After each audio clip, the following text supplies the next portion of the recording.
probably doesn't matter on a global scale, but it matters locally because of this idea that meaning emerges from complex biological systems. So if you don't care about that, what do you care about?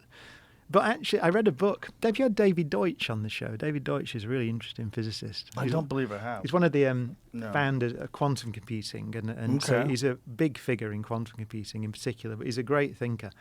And I was reading some stuff he wrote recently, and he pointed out that it's not necessarily true that life is temporary, because you could imagine a situation as you go into the far future. Let's imagine that we continue for 1 million years or 1 billion years as a civilization. Imagine what we could do. It is possible that life can get so advanced in the universe that it can start to manipulate the universe itself. So, or at least stars. You could he said you could imagine, for example, just imagine, really wild speculation, but imagine life gets so advanced that it can start to change the destiny of a star. Maybe it could start to add material into the star or something, Right. whatever.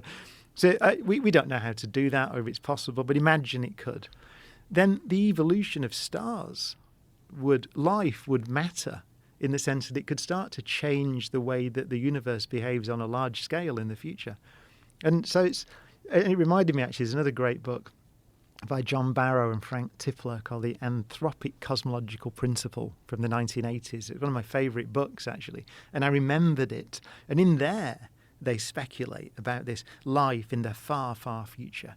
And if it became powerful enough to manipulate the whole universe or the observable universe, then suddenly you It's can't God. make predictions about the far future Yeah. unless you consider the possible impact of life on the universe. And